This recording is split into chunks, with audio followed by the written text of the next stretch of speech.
Excellent work today. Class dismissed. Ugh, can't say I'm terribly fond of all the dung in this class.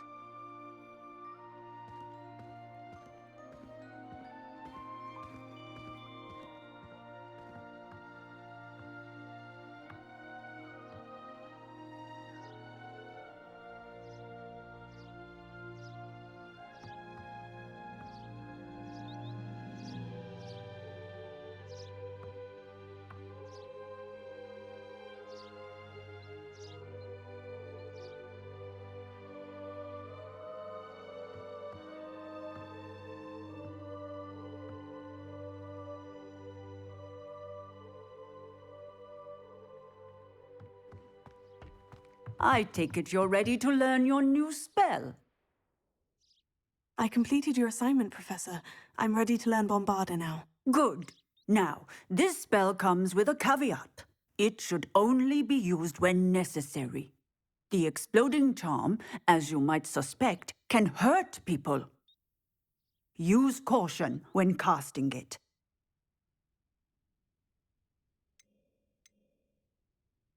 I will, Professor. I will hold you to that promise. Now, you must be precise in your wand movements. We don't want you blowing your hand off. Go ahead. Nice and steady wand movements.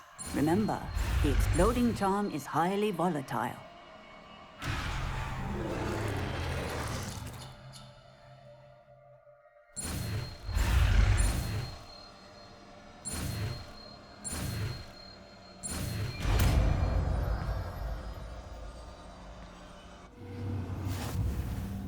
Well done.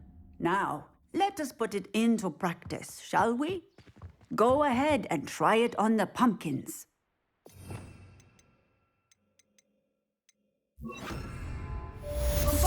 Excellent wand work. Cast the spell just like that every time. Assured and in control. Professor, might I have a moment? Yes.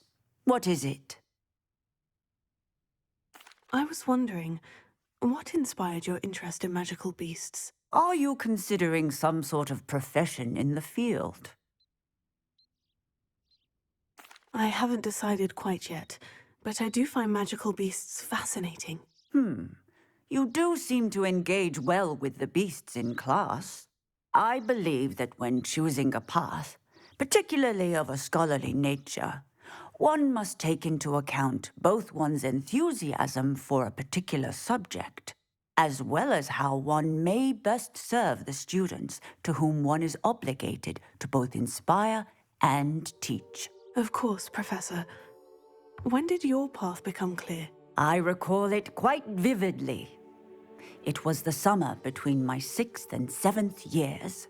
I read in the Prophet about a wizard who'd been selling alchemy eggs and disappeared in the mountains near my home.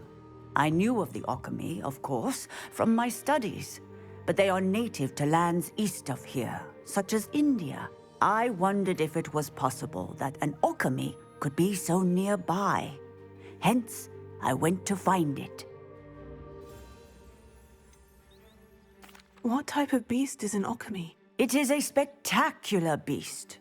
A feathered, winged serpent-like creature that can grow or shrink to fit a particular space. Its eggs are made of pure silver, hence the desire to trade in them. Seems quite a challenge, finding an alchemy in the mountains. It was. After a few days, during which my parents grew increasingly annoyed at my absence, I found what little remained of the wizard egg trader. He was near a tree hollow. And there, inside, was a nest with 7 silver alchemy eggs. What did you do with them? Nothing. Beasts are to be valued for what they can provide for wizard kind. Protective clothing, potion ingredients, even wand cores. Only poachers see the value in ending a beast's life for galleons. I left the eggs alone. I hid, and moments later, the beast flew right over my head. Breathtaking. She then seemed to all but disappear as she shrunk to fit into the hollow. That sounds incredible. Indeed. I knew in that moment that I needed to understand all that I could about beasts and ensure that wizard kind learned to benefit properly from them. Now, I trust that I have answered your question. You would do well to continue your study of beasts, regardless of your chosen path. Beasts and all that they provide will vastly improve your life, and perhaps one day even save it. I shall remember that, Professor. Thank you.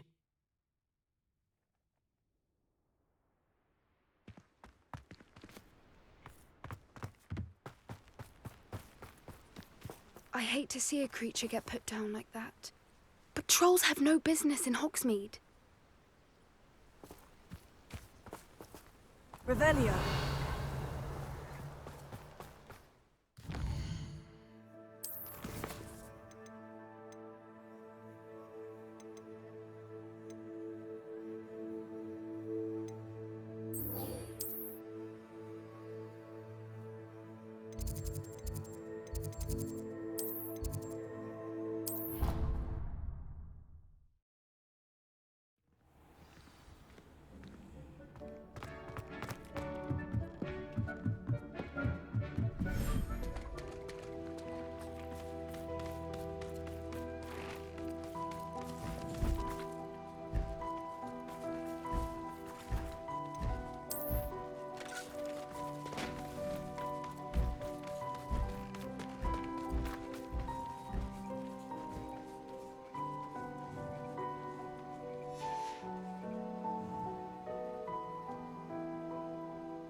There.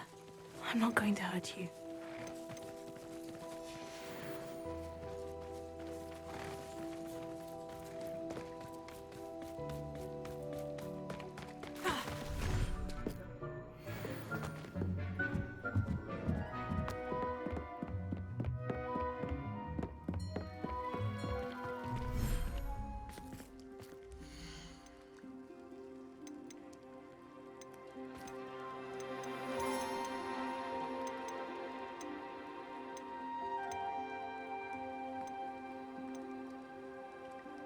I'll look after you.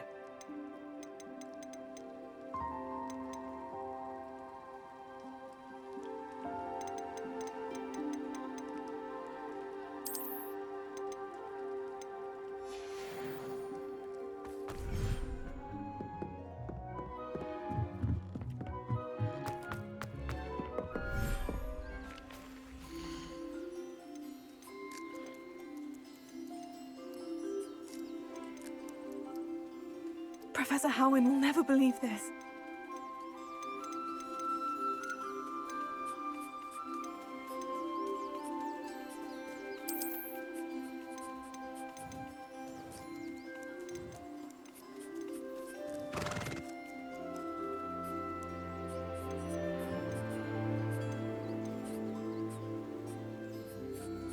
Settle yourself. I mean you no harm.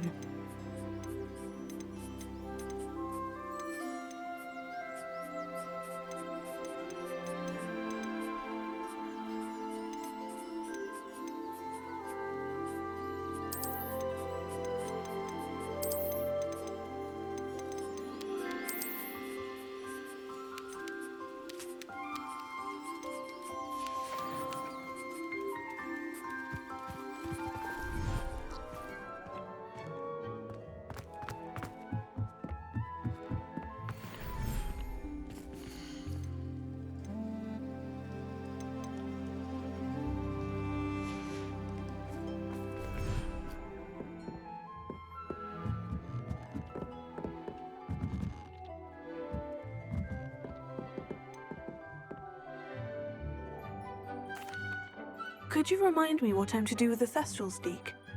Release them into the same vivarium. Then use the pen to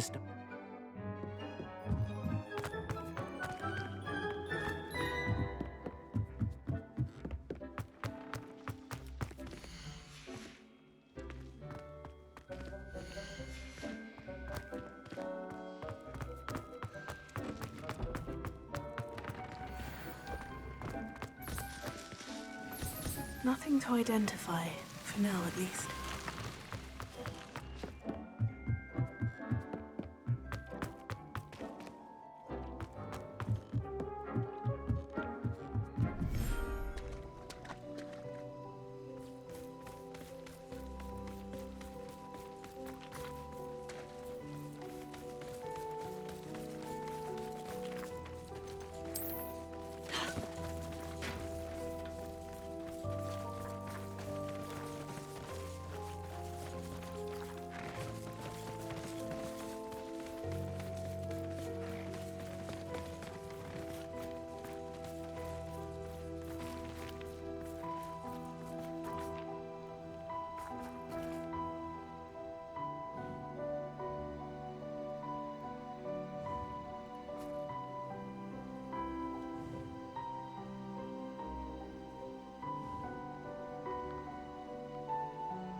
Lumos.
I should let Deke know about the newborn Thestral.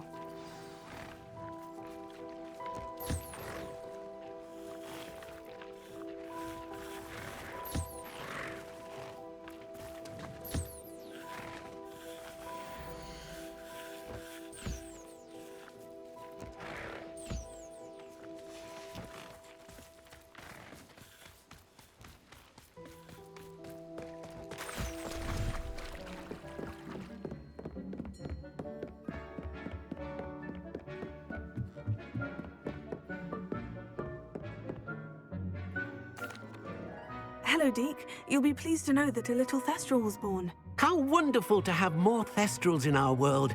Such misunderstood beasts. I'm sorry that we both can see Thestrals, Deke. Deke is privileged to see such majestic beasts, but sometimes wishes Deke couldn't. Deke is to blame. What do you mean, to blame? Years ago, Deke's master ordered Deke to help him capture a phoenix, the rarest of all beasts, that master had spotted high on a cliff. The phoenix was the most beautiful beast Deke had ever seen. Deke begged master to leave her be. When Deke hesitated to climb up the cliff as ordered, Deke had to punish himself. As Deke punished himself, master grew angrier and angrier, and in his frustration cast at the regal bird.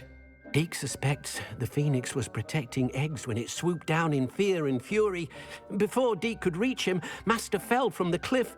Deke stayed on that cliffside for days, punishing himself, before Tobbs found him. What a horrible tale, Deke. I'm so sorry. Deke has only told Professor Weasley that story, and now yourself. Deke often wonders what became of that phoenix. Deke feels fortunate to be at Hogwarts now, helping you rescue beasts.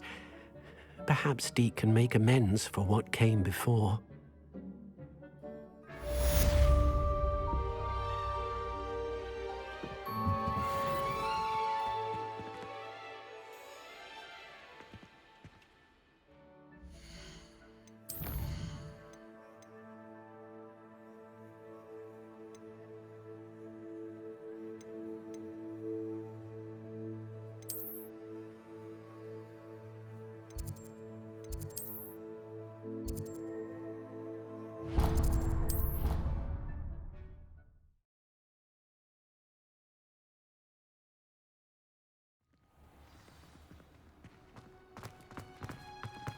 Oh, it's you! Just the person I need. Samantha, is everything all right? No, it's not. It's my brother William. The one I told you about after Charms class. He's been cursed. He ignored my warning and now he's lying in St. Mungo's looking completely pathetic. He simply never listens. I'm sorry. How exactly has he been cursed? Oh, you won't believe it. Truly, but his feet were turned into purple beets. You can imagine his distress. And mine. I won't even go into the attention he was getting from our garden rabbits before he admitted himself to hospital.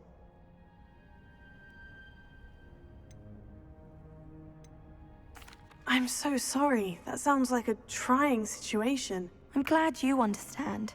Everyone else just laughs at me as if it's a joke. No compassion at all. Well, it is an unusual situation. How did your brother end up like this? It's entirely his own fault. I told him about some research I'd done recently on our ancestor Marmaduke Dale. In particular, my discovery that Marmaduke's tomb was cursed. My brother's always making fun of my discoveries. This time, he laughed in my face. Told me I'd misinterpreted my findings. As if that were possible. And to prove his point, he went right up to the entrance of the tomb and poof! His feet transfigured into beets. How awful. I can see why you're upset. He definitely needs some help. Exactly. He may be a cape flapper, but he's still my brother. And no one deserves such a fate to last forever, especially as the result of a single brainless mistake. Now I worry that if the curse isn't reversed, it could become permanent. Can't the curse be broken? Possibly. The curse stems from a crest that was stolen from Marmaduke. If the crest were returned to its rightful place upon his sarcophagus, then I believe that William's feet may be restored. You battled trolls when they attacked Hogsmeade, escaped a dragon, and I could tell by your work in charms that you're a skilled spellcaster. Returning a crest to a sarcophagus should be almost effortless for you. So, will you help us?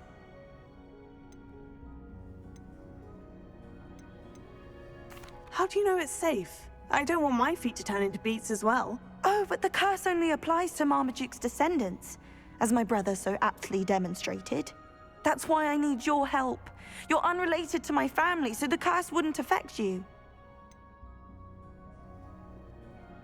Why was Marmaduke's tomb cursed? The curse is the result of an intense sibling rivalry between Granham Dale and his younger brother Marmaduke. Marmaduke was a famed herbologist, and Granham resented the attention that he received. Sibling rivalry. Sounds as if it might run in the family. But I would never intentionally curse my brother, not like Granham did. When their mother died, Marmaduke was given the prized family crest. Granham felt that as the eldest child, he should have been given it.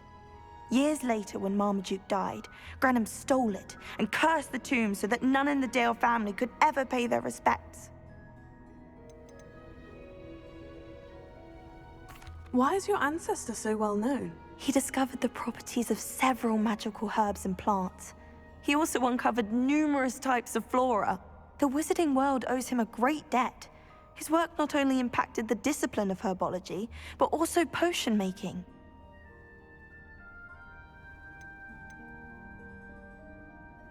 I can take the crest to Marmaduke's sarcophagus for you. Oh, thank you! Thank you so much! You'll simply go into the tomb where Marmaduke was laid to rest and place the crest on top of his sarcophagus. According to my research, the tomb's been abandoned for centuries, so it should be a fairly simple task. You'll find it just east of the hamlet of Brockborough. Thank you for your help. My family is indebted to you.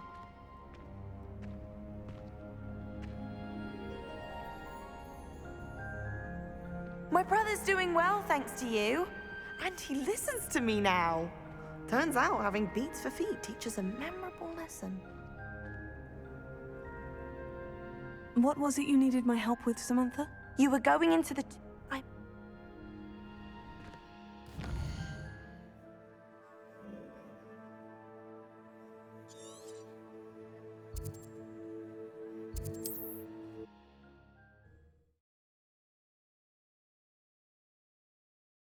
I need to find the tomb near Brockborough and place Samantha's family crest on a sarcophagus there. Dark wizards are greedier than Nicholas and meaner than trolls.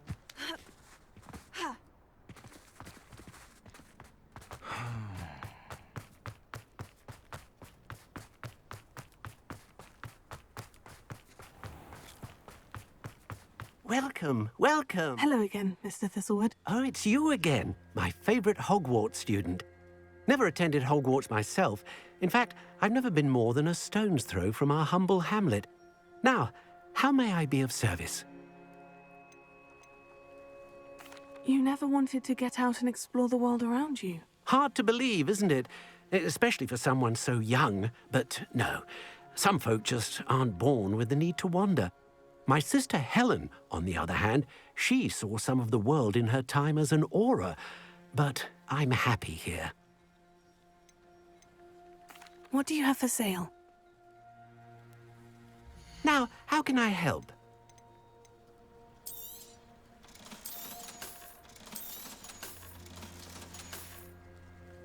Thank you. I hope to see you again soon.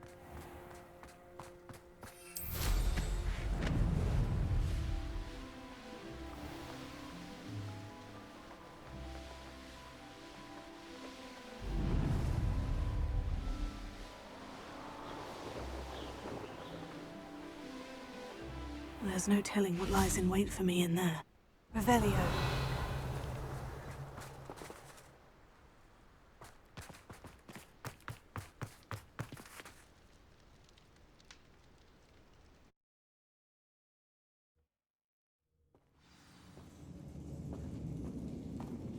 Oh, my feet didn't turn into beads.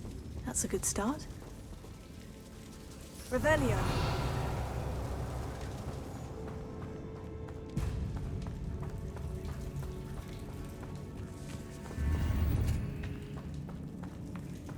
Bombarda! Revelio.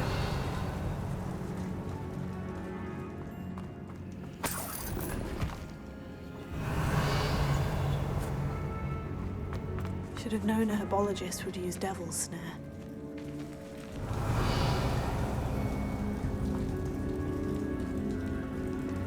Lumos.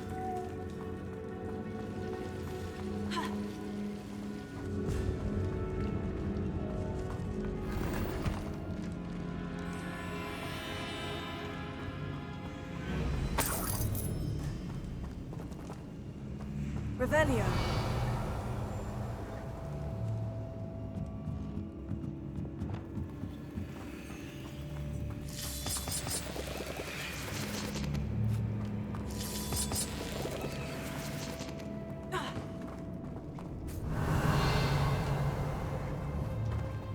Bombarda!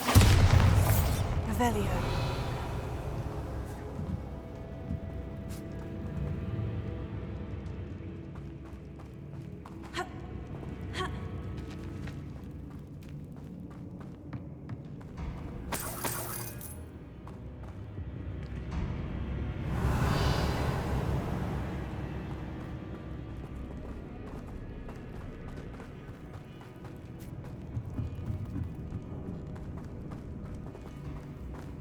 Revelio.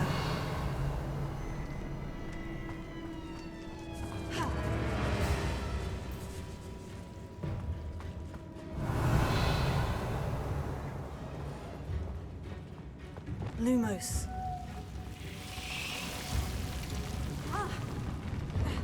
A troll? You can't be serious.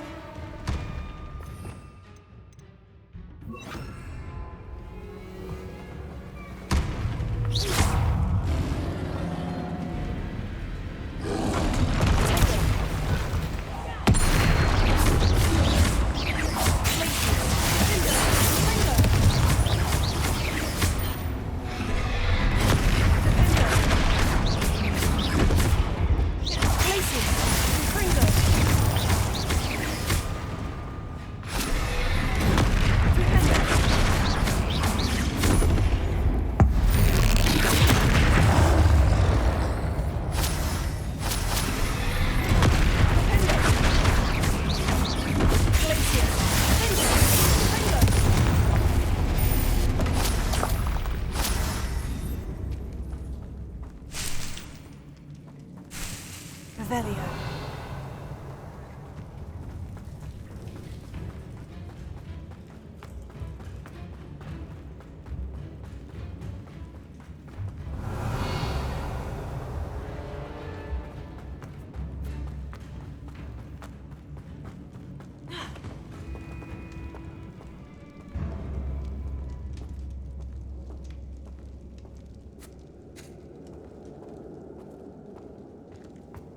A sarcophagus.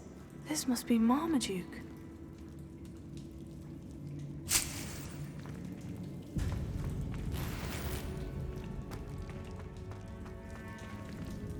That should reverse the curse. Hopefully. Revelio.